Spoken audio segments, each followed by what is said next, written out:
एक बार एक जंगल में आसमान से एक आग का गोला उड़ता हुआ आता है और वहां पे एक वेयरवुल्फ प्रकट होता है। वो बहुत ही खतरनाक लग रहा था। वो जंगल में आगे चला जाता है। वहीं रामू अपनी गाय को चरा रहा था। तभी वो वेयरवुल्फ रामू के पीछे आ जाता है और जोर से चिल्लाता है।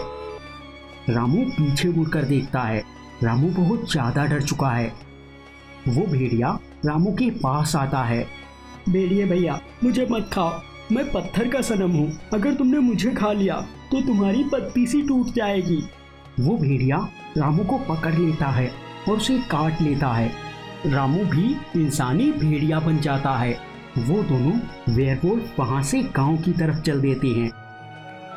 दोनों भेड़िए गांव में पहुंचकर लोगों का पीछा करने लगते हैं और उन्हें भी काट लेते हैं। वो दोनों भी वेयरवुल्फ बन जाते हैं। धीरे धीरे भेड़ियों की फौज बढ़ती जा रही है। टिंकू ये सब देख रहा था। वो वहां से दौड़ता हुआ गांव के मुखिया के पास जाता है।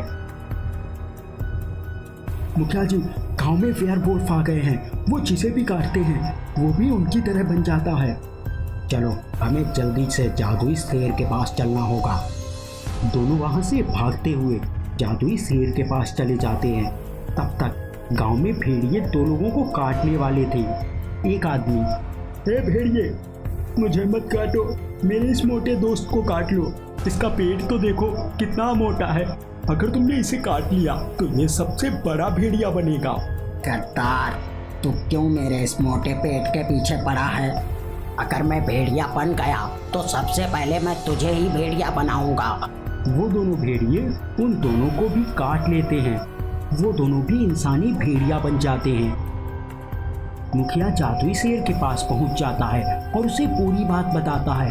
वो वेयरवुल्फ वर्ल्ड से आए हैं। चलो, गांव में चलो। सभी गांव की तरफ चल देते हैं। गांव में पहुंचकर शेर कहता है, वेयरवुल्फ, ये तेरी जगह नहीं है। अपने वर्ल्ड में वापस चला जाओ। शेर, मैं तुझे भी वेयरवुल्फ बनाऊंगा। शेर जोर से दहाड़ता है, जिससे वहां पे जादुई बारिश होने लगती है और सभी इंसान भेड़िए से वापस इंसान बन जाते हैं। फिर शेर उस वेयरवुल्फ को लेकर वहां से गायब हो जाता है और वेयरवुल्फ वर्ल्ड में चला जाता है। उस दुनिया में बहुत सारे भेड़िए थे। वहां पे एक बड़ा वेयरवुल्फ था। वो उन सबका राजा था। उस राजा और जादुई शेर में अच्छी दोस्ती थी। शेर वहां पे उस भेड़िए को लेकर प्रकट होता है। शेर कहता है, राजा वेयरवुल्फ, तुम्हारा ये भेड़िया मासूम इंसानों को अपना शिकार बना रहा था। राजा कहता है, दुष्ट भेड़िए, मैंने तुझे मना किया था कि हम इंसानों के पास नहीं जाएंगे। क्यों गया रे तू? बहुत गलत किया, अब इसकी सजा भुगत।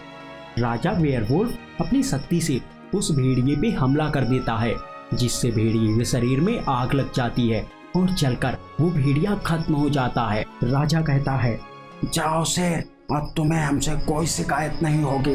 शेर वहां से गायब होकर अपने मैजिकल जंगल में वापस चला जाता है। अगर आप ऐसी और मजेदार कहानियां देखना चाहते हैं तो चैनल को सब्सक्राइब कीजिए।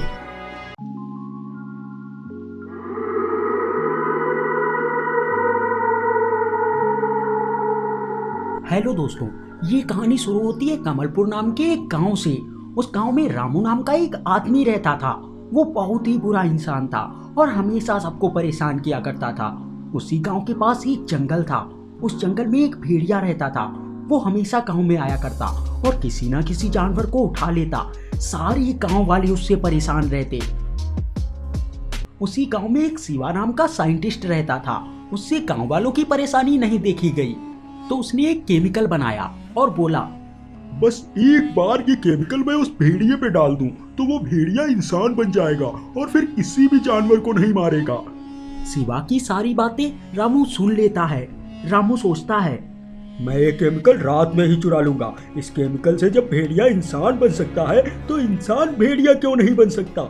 मैं भेड़िया बनकर इस पूरे गांव को बर्बाद कर दूंगा और फिर ये पूरा गांव मेरा होगा। रामू यह कहते हुए चुपचाप अपने घर चला गया और रात होने का इंतजार करने लगा।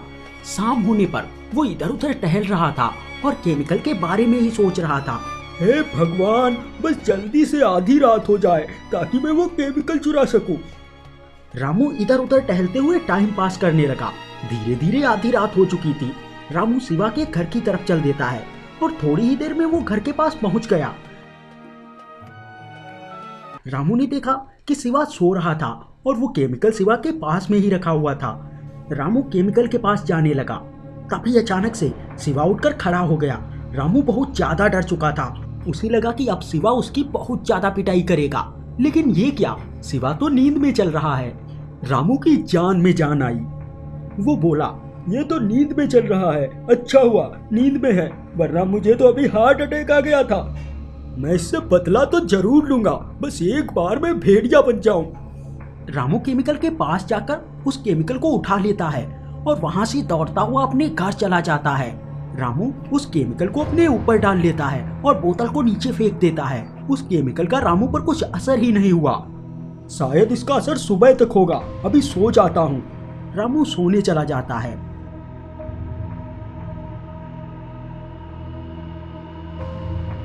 सुबह होने पर रामू उठता है। अब वो धीरे धीरे इंसानी भेड़िया बनने लगा था। रामू अब एक इंसानी भेड़िया बन चुका था। वो गांव में दौड़ने लगता है। सभी लोग डरकर इधर उधर भागने लगते हैं। वो इंसानी भेड़िया लोगों को उठाकर इधर उधर फेंकने लगता है। इधर सुबह होने पर शिवा जब उठता है तो केमिकल को वहां ना पाकर वो डर गया। तभी गांव का एक आदमी आता है और बोला, शिवा भाई, हमारे गांव में एक भेड़िया आ गया है, वो सबको मार रहा है, हमें कुछ करना होगा। शिवा समझ गया कि किसी इंसान ने उस केमिकल को अपने ऊपर डाल लिया है। शिवा बोला, मैं अभी एक केमिकल बनाने जा रहा हूँ जिससे वो भेड़िया वापस से इंसान बन जाएगा, तब तक तुम जाओ। शिवा फिर से केमिकल बनाने के लिए चला जाता है और कुछ ही घंटों में केमिकल को बना लेता है। शिवा केमिकल को लेकर गांव में पहुंचता है तो देखता है इंसानी भेड़िया हर जगह तबाही मचा रहा था। शिवा वो केमिकल लेकर भेड़िए के पास जाता है, लेकिन ये क्या, शिवा ने गलती कर दी है। अब भेड़िया शिवा को मार भी सकता है। भेड़िया उसे अपने हाथ से उठाकर दूर फेंक देता है। शिवा को काफी चोट लगती है, लेकिन फिर भी वो उठकर खड़ा होता है और दौड़ता हुआ एक घर की छत पे चढ़ जाता है। फिर शिवा केमिकल की बोतल छत के ऊपर से ही भेड़िए के ऊपर फेंकता है। केमिकल की बोतल भेड़िए के ऊपर गिरती है। अब वहां पे कुछ जादू जैसा होने लगा था। अब वो भेड़िया एक खरगोश बन चुका था। तो रामू के कुकर्मों की वजह से आखिर वो खरगोश बन गया।